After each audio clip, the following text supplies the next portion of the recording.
The color of February now. There are kinds of cold that weather can't explain. The kind that settles in a woman's bones, not from frost, but from silence, from mornings that arrive without anyone to share them with, from doors that close against a world that stopped knocking a long time ago. February in the Colorado high country had no color to it. The sky hung low and gray as old tin over the valley, and frost painted itself thick on every fence post, every water bucket, every window that Clara Hollis scraped clean each morning before her girls woke. The homestead sat crooked against the foothills like something the land was trying to shrug off, roof sagging on the south side. Chicken coop leaning east. Garden fence half collapsed under the weight of frozen earth. It was a place that had quit pretending. And most days, the valley looked away from it the same way Ridgeline's townfolk looked away from Clara herself. She hadn't quit. Not yet. She rose before dawn the way she'd done every morning since Thomas passed 2 winters now, though it felt like 10, built the fire from the last of yesterday's coals, set the kettle, pulled her shawl tight, and stood at the window where frost blurred everything into shapes without edges. The town of Ridgeline sat 4 miles north, and most mornings she could see smoke from its chimneys if the wind was right. She never walked there unless she had to. Folks in Ridgeline didn't pay her much mind. A young widow with 2 small daughters and a failing homestead wasn't news she was an inconvenience. A reminder that the frontier didn't care how hard you prayed or how good a man your husband had been. Ellie was 7. Rosie was 4. They slept curled together under the quilt Clara's mother had sewn before the cholera took her, and Clara let them sleep because sleep was the one warm thing she could still guarantee. She remembered the last Valentine Thomas had given her, a pressed columbine tucked inside the family Bible.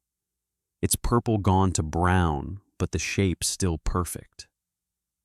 She'd found it 3 days after the funeral, tucked between the pages of Corinthians.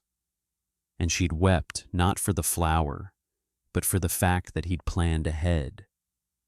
He'd picked it in September and pressed it and hidden it, thinking he'd have a February to give it in, thinking February was a promise, not a question. Clara pulled on her boots and opened the door to haul water. She stopped.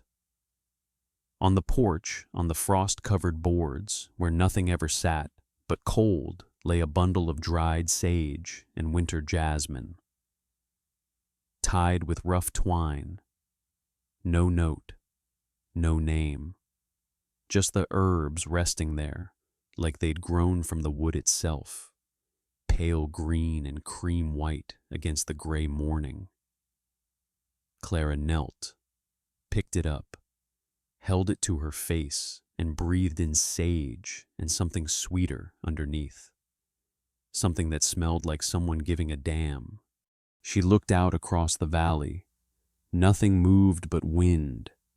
Snow lay unbroken in every direction, and the only tracks she could see had already been softened by new frost.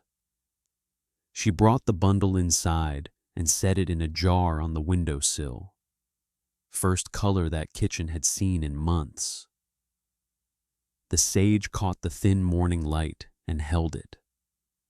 And for a moment, the whole room seemed to shift, not warmer exactly, but less empty. That evening, when she closed the door against the dark, she didn't bolt it. Before dawn now. You have to understand about Silas Hargrove. He wasn't a hard man. He was a frozen one.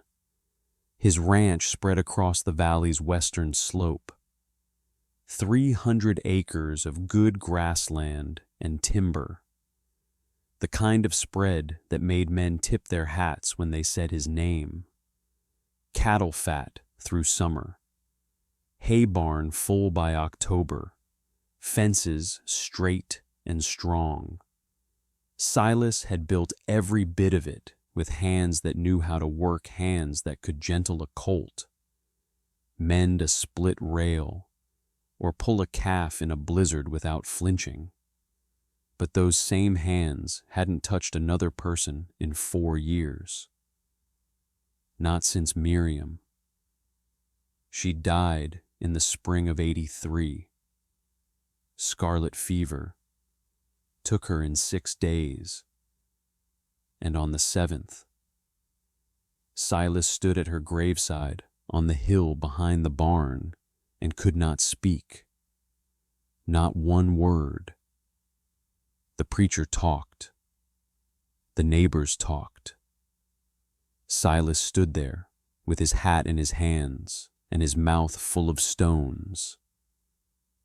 And when it was done, he walked back to the house and closed the door. Hadn't opened it, not the way a door ought to be opened, since he rose that January morning the way he rose every morning, in the dark, by habit. But this time there was somewhere to go. He'd been watching the Hollis homestead from the ridge all winter, seen the widow hauling water alone, seen the fence collapsing, seen the thin smoke from a fire that never got enough wood. He'd watched her 2 girls playing in patched coats, their laughter carrying across the cold valley like church bells from a town he couldn't enter, and somewhere between watching and wanting to help. His hands had made a decision his voice wasn't ready for. He'd gathered the sage himself from the south meadow, where it grew wild against the rock face. The winter jasmine came from the sheltered spot behind his barn, where Miriam had planted it years ago, still blooming even now, still faithful to the ground she'd given it. He tied the bundle with twine and rode across the valley in the dark. Cold leather under his legs. Horse breath steaming. Stars still sharp overhead. He set the bundle on her porch. Didn't knock. Didn't linger. Just placed it careful on the boards, the way you'd lay a prayer at an altar, and turned and mounted and rode back before the first gray light touched the mountains. Halfway up the ridge, he stopped and looked back. A lamp flickered on in Clara's window. She'd found it. Silas sat his horse in the cold dark, watching that small gold light, and his hands went still on the reins. Something he hadn't felt in 4 years, a loosening, like rope easing on a post, moved through his arms and settled in his fingers. Not love. Not yet. Just the memory that love had once existed, and maybe, if a man was patient with himself, it could exist again. He turned for home. His hands were steady. The stars were fading. What the morning brought the second morning, Clara found a jar of honey, dark amber, still warm from someone's cellar, the glass catching what little light February offered. The third morning, a sack of flour, 20 pounds, the good kind from the mill in Denver, with the blue stamp on the canvas. The fourth morning, nothing but a sprig of dried lavender tucked under a stone. And somehow that was the one that made her eyes sting, because flour was practical and honey was generous. But lavender was tender, and tenderness was the thing she'd run out of first. By the 5th morning, the girls had caught on. Mama, the morning man came again. Rosie pressed her nose to the window while Clara brought in a bundle of kindling that had appeared beside the door, split clean and stacked neat as hymnals. Ellie kept a tally on the kitchen wall with a piece of charcoal, 5 marks now, each one a small accounting of someone's faithfulness. Clara said nothing about who it might be. She didn't know, not for certain, but she knew ranch hands didn't split kindling that clean, and she knew drifters didn't leave lavender, and she knew that whoever was riding to her porch before dawn every morning had hands that understood what a household needed before the household asked. She listened now, in the dark hours, lay still under the quilt while the girls slept, and held her breath against the silence until she heard them hoofbeats, distant, steady, coming from the west. Then the soft creak of the porch board, the one near the step that Thomas had always meant to fix. Then the hoofbeats again, departing, fading into the dark like a heartbeat pulling away. She didn't chase the sound. She didn't go to the window. Something in her understood that whoever this was needed the giving more than she needed the knowing. And if she startled him, she was certain it was a him. From the weight of the kindling and the height at which the bundles were placed, he might stop. And she couldn't bear for it to stop. On the 6th morning, 2 ribbons lay on the porch rail, one blue, one yellow, fine satin, the kind Harlan's Mercantile kept behind the counter for special orders, one for each girl. Rosie chose yellow, Ellie chose blue. They wore them to bed that night, and Clara sat by the stove watching them sleep with ribbons in their hair, and found herself humming a hymn Thomas used to whistle while he worked the fence line. She hadn't hummed in 2 years.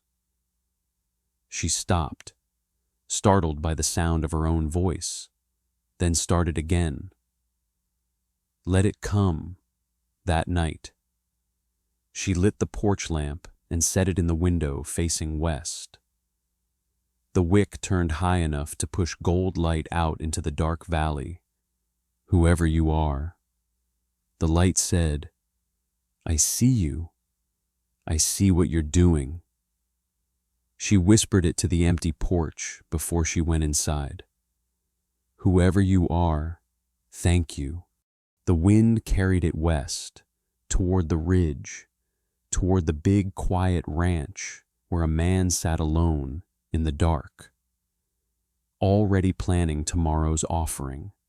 A ribbon for each girl. Silas stood at Harlan's Mercantile counter, turning a tin of English tea between his rough fingers like a man studying a proposition he wasn't sure he could afford, not in money, but in what it meant. He'd already bought the ribbons 3 days prior. That had taken him 20 minutes of standing before the display case, turning colors over in his mind, afraid of choosing wrong. Blue and yellow. He didn't know what colors little girls liked. He didn't know much about little girls at all. He and Miriam had never gotten that far. That's a fine tea, Silas. Harlan leaned on the counter, watching with the careful curiosity of a man who'd been selling goods for 30 years and knew when a purchase meant more than commerce. Bit fancy for a man who takes his coffee black enough to float a horseshoe. It ain't for me, Harlan waited. Silas didn't elaborate. He paid and left, the tin tucked inside his coat where the cold couldn't reach it, and rode home under a sky the color of a worn saddle blanket. The ritual had become the architecture of his days, the way fencing season or calving season gave shape to the months. Except this season was measured in small offerings left in the dark. Rise before dawn, saddle the buckskin, ride across the valley with whatever he'd chosen. Practical things, mostly flour and honey and firewood. Things a struggling homestead burned through, but sometimes something that had no use except tenderness. The lavender, the ribbons. Now the tea. Each gift selected with a deliberation that another man might give to choosing a ring, or a piece of land, or a future. He told himself it was neighborly, Christian duty, a man with plenty helping a woman with little. Any decent person would do the same. But decent didn't explain why his jaw unclenched for the first time in years when he set the offerings on her porch, or why he lingered a heartbeat longer every morning before turning his horse, or why his hands so steady with rope and hammer and rein trembled slightly when he tied the twine. Have you ever watched a man fall in love with a family he hadn't met yet? It's the quietest thing in the world. No thunder, no declaration. Just a man on a ridge at dusk, watching two small girls chase each other through the snow, with ribbons streaming behind them like tiny flags of surrender. While smoke rises from a chimney fed by wood, he split. And the man doesn't move, doesn't call out, just sits his horse and watches. And his grip on the reins goes loose the way a fist opens when it finally stops fighting. The porch lamp was burning again. Clara left it on every night now, a gold point of light in the valley's darkness, steady as a star and twice as warm. She was leaving it for him. He knew that the way you know weather's comin', not because anyone told you, but because you can feel it in your bones. He wasn't just giving anymore. He was needing. And that scared him worse than any blizzard he'd ever ridden through, because a blizzard only threatened his body. This threatened everything he'd built to protect what was left of his heart. The whole town whisperin'. Well, I declare, Martha Goodwin set a bolt of calico on Harlan's counter and looked at Clara over the tops of her spectacles, the way a woman looks at a stain she can't quite place. I hear somebody's been leaving gifts at your place, Mrs. Hollis, every single morning, like clockwork. Clara set her own purchases down: salt, a packet of needles, 2 cents worth of penny candy for the girls. That's right. And you don't know who it is. I didn't say that, Mrs. Goodwin. Martha exchanged a glance with Ellen Price, who was fingering bolts of ribbon near the window with the rigid focus of a woman pretending not to listen. Ellen was the preacher's wife and had opinions about everything, most of them delivered with a smile that didn't reach past her teeth. A widow with 2 children oughtn't encourage that sort of thing, Ellen said to the ribbon bolt. People talk, Mrs. Hollis, and talk has a way of becoming reputation. People always talk, Mrs. Price. Clara met her eyes, steady and unblinking, the way Thomas used to meet a horse that was trying to decide whether to spook. Ain't never stopped me working before. Don't expect it will now. She paid for her goods, smiled quiet-like, not defiant, not ashamed, just settled in herself the way a fence post is settled in ground that's had time to freeze around it. Walked out with her head level and her back straight, and her shoulders set against the whispers that followed her through the door like cold air. The whole town was talking now. Silas Hargrove's pre-dawn rides hadn't gone unnoticed. Ranch hands talked over morning fires, and ranch hands' wives carried those embers into kitchens and parlors where they caught and spread. Clara's porch had become the most discussed piece of real estate in Ridgeline, and opinions split the way opinions do in small towns.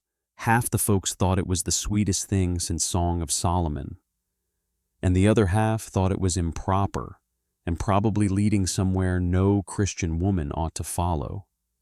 Clara didn't care.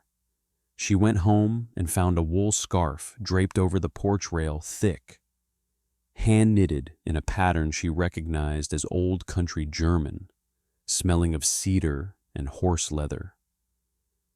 She held it to her face and breathed, and the smell told her what she'd already suspected.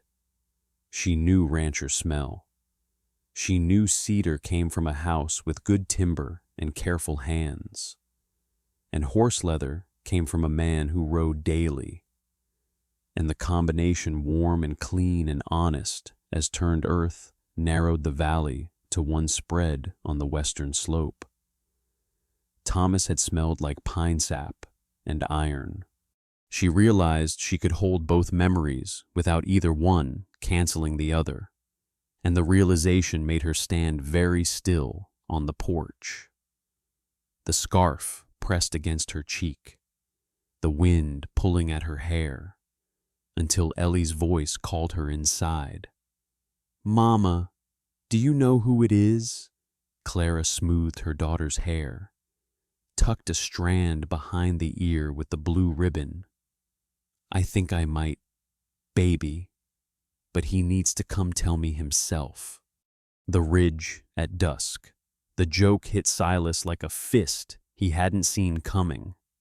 "Heard tell somebody's courtin' the Hollis widow."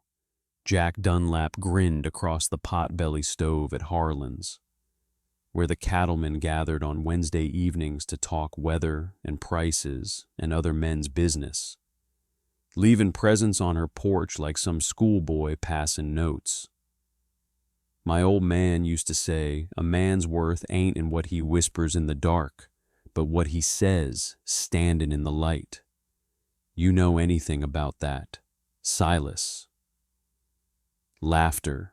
Not cruel, Jack was too dull for cruelty, but enough.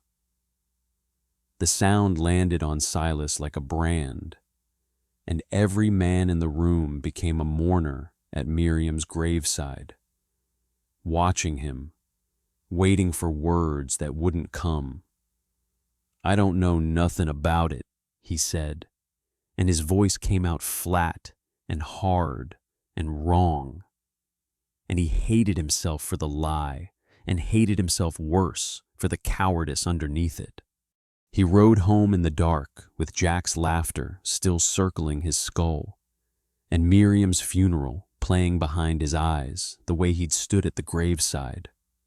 Mute, useless, hat in his hands while the whole town watched and whispered, "He's taken it hard. Poor man can't even speak. Won't last the year alone."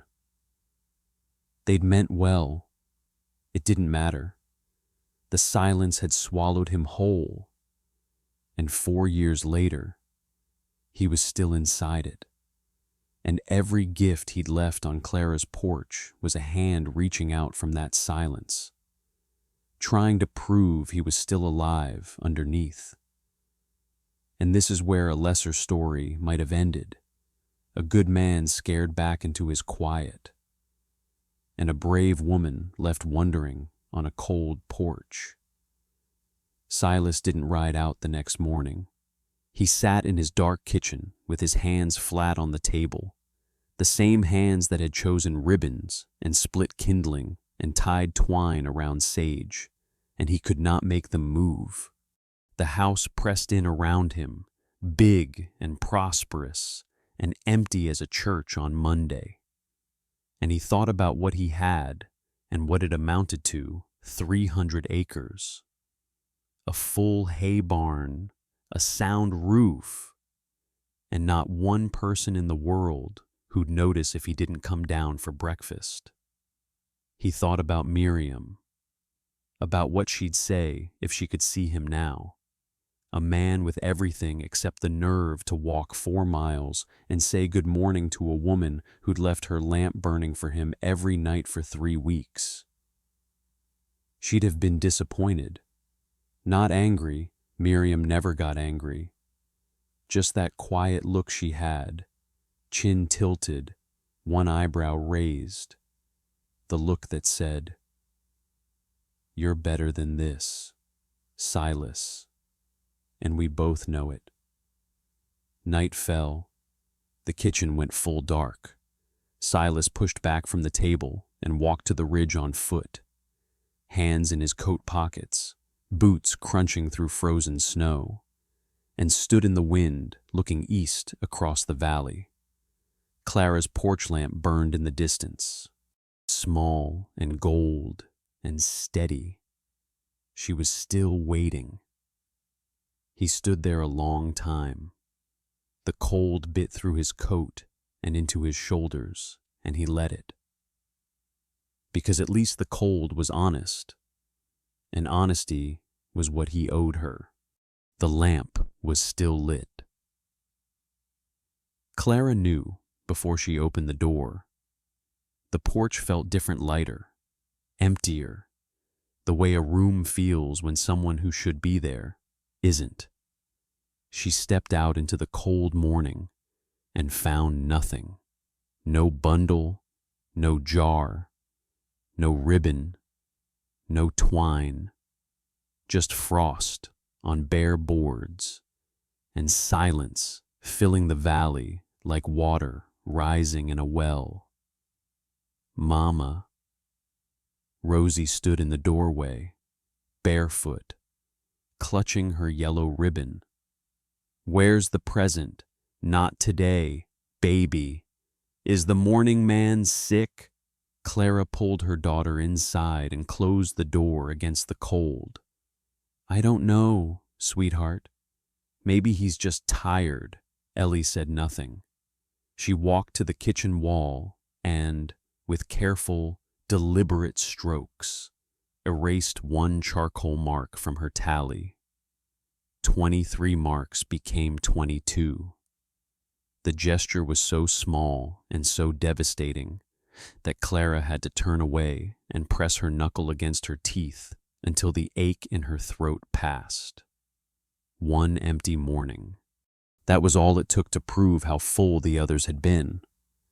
She went through her day the way she always did, water hauled, stove fed, chickens tended, fence mended where the wind had knocked a post loose. The girls were quiet in the way children get quiet when they sense a loss they can't name. The homestead felt like it had, before the gifts started, a place enduring rather than living. A woman surviving rather than hoping. Thomas had taught her something, though in the way he'd lived more than in the way he'd died. He used to say that hope wasn't something you felt. It was something you did. You got up and you did the next thing. And you kept the lamp lit even when you couldn't see what it was shining for. That evening, Clara lit the porch lamp, not smaller, not dimmer, brighter than any night before. She turned the wick high until the glass chimney glowed gold, and the light spilled across the porch boards and out into the dark valley like a voice calling across distance without words. She set the jar of sage and jasmine in the window beside it. Everything he'd given her, arranged where it could be seen from the ridge. A testament, a refusal to retreat. "I'm still here. Don't you dare disappear on me." Across the valley, Silas saw it. He stood on the ridge in the wind with his hat pulled low, and the lamp hit him harder than Jack Dunlap's laughter ever could. She hadn't closed the door. She hadn't turned the wick down or pulled the jar from the window or given up. She was standing in that light, he was sure of it. Could feel her there, the way you feel dawn coming before the sky changes, and she was waiting. and her waiting was braver than anything he'd done in 4 years. He rode home, slept badly, dreaming of gates and gravesides and gold light, rose before dawn with something burning behind his ribs that felt like the clean ache after hard work, not grief this time, but its opposite, resolve. The kind that comes when a man stops being afraid and starts being ashamed of his fear.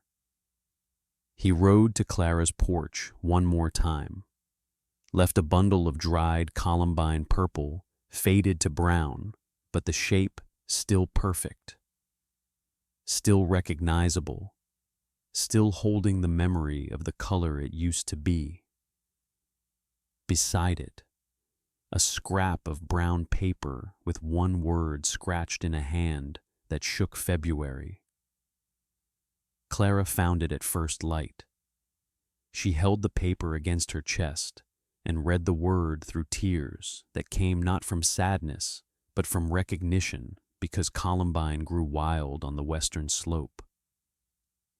And only one ranch sat there, and only one man in this valley had reason to write that word like a confession and a question at the same time. "He came back, Mama," Rosie shouted from the porch. Barefoot again, dancing. Clara set the columbine beside the sage and jasmine. 3 gifts in one jar now, 3 kinds of faithfulness. He did, baby, he did. The storm. The storm came down from the north on the last day of February, like something that had been gathering its strength all winter. Silas heard the wind shift at noon, felt it in his knees and his scarred left hand, the way old injuries talk before weather turns, and knew before the first clouds boiled over the peaks that this one would be mean. The kind of storm that doesn't argue, the kind that takes what it wants and doesn't care what you built. He thought of Clara's roof, the south side, sagging since autumn.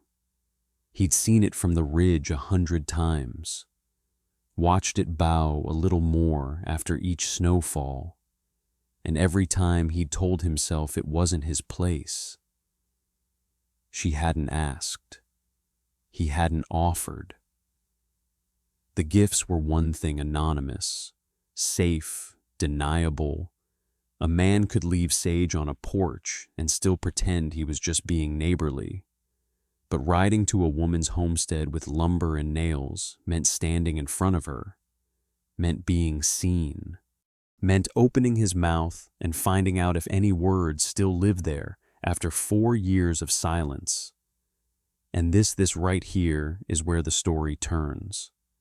The wind screamed across the valley, driving snow sideways, turning the world to white confusion.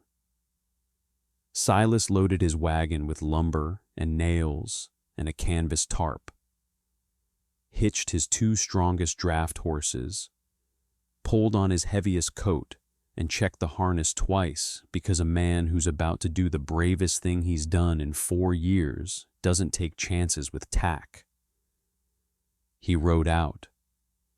Not in the dark this time, not before dawn, not hiding, in broad gray daylight, visible to every ranch and kitchen window in the valley, heading east toward a homestead he'd only ever approached in secret. And the wind hit him full in the face like the world testing whether he meant it. He meant it. He reached the homestead as the first gust tore a shingle from Clara's roof and sent it spinning into the yard. The girls' faces appeared at the window, 2 small moons pressed against cold glass, one with a blue ribbon, one with yellow. Silas climbed down from the wagon, pulled his collar up against the driving snow, and started working. No greeting, no explanation, just a man with a hammer, doing what his hands knew how to do, driving nails through good lumber into wounded rafters, steady and sure and deliberate. And if his hands shook, it was the cold and nothing else. Or so he told himself. Clara came to the porch. She stood in the stormlight watching him work, her shawl wrapped tight against the wind, her dark hair coming loose and whipping across her face. She didn't call up to him. She didn't ask who sent him or why. She let him work. She let him finish. She understood maybe better than anyone in the valley could have understood that this man needed to give before he could speak, the way some people need to weep before they can breathe. He came down from the roof, set his hammer in the wagon bed, turned. They faced each other for the first time, close enough to see each other's eyes, close enough to see the years in each other's faces, her grief and his, worn differently but cut from the same cloth. Snow fell between them. The wind pulled at their clothes. Neither moved. Silas Hargrove was not a young man. Silver at the temples, face weathered the way good leather weathers, lined by sun and wind and silence, but his eyes were clear and steady. And when he opened his mouth, the words came out rough and unpracticed, like a gate that hadn't swung in years but still remembered which way it opened. Clara spoke first. "I reckoned it was you." He tipped his hat. The simplest gesture in the West, the most honest. "I reckoned you deserved someone who showed up." The storm howled.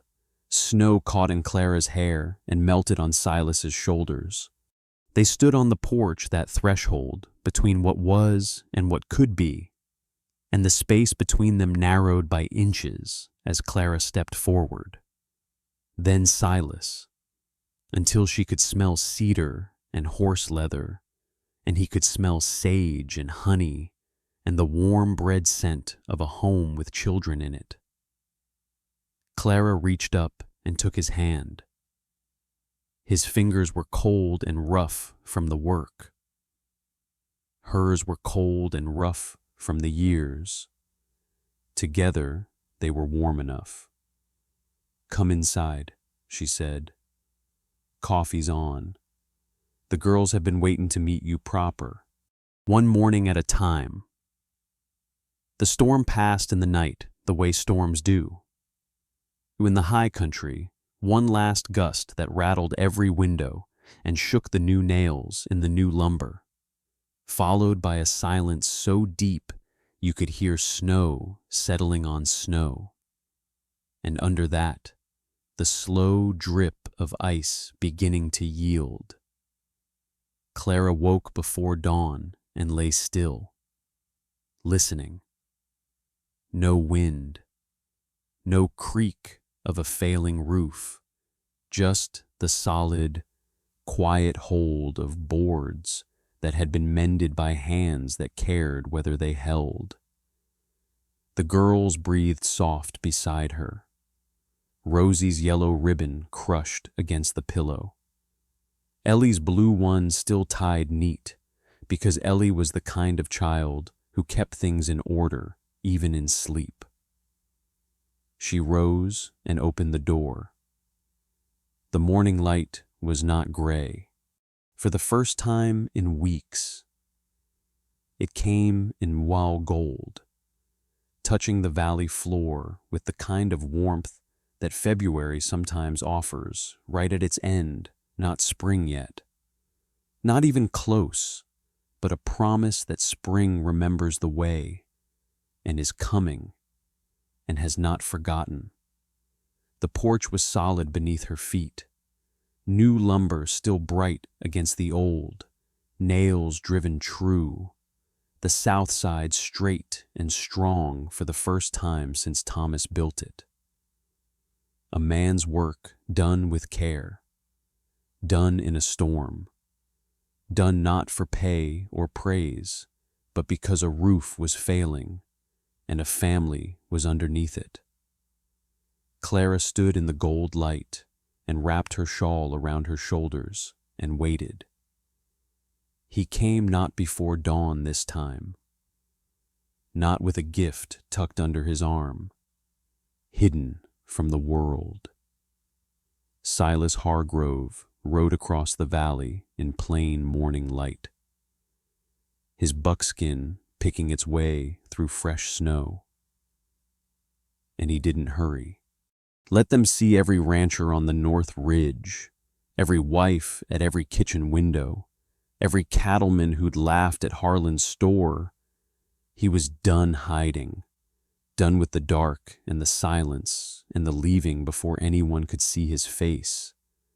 He dismounted at her gate, looped the reins over the post Thomas had set, walked the path, stepped onto the porch. His boots were heavy with snow. His coat was still damp from yesterday's storm. He held nothing in his hands. "I didn't bring nothing this morning," he said. "You brought yourself," Clara answered. "That's all I was waiting for." The door flew open. Rosie came barreling out in her nightgown with her yellow ribbon trailing and grabbed Silas's hand with both of hers, fierce and certain. "You're the morning man," she announced, as though confirming a scientific theory she'd been developing for weeks and was now fully satisfied with. Silas knelt. He was a tall man, broad through the shoulders, and kneeling brought him to her level. His hands, those hands that had split kindling and tied twine and driven nails and remembered kindness when the rest of him forgot, rested gentle on her small shoulders. "I reckon I am," he said, and his voice didn't shake. Ellie appeared in the doorway, 7 years old, careful the way children get when they've lost a parent and learn that people don't always stay. She had her mother's steady eyes and her father's stubborn jaw, and she looked at Silas the way you look at a bridge before you trust it with your weight.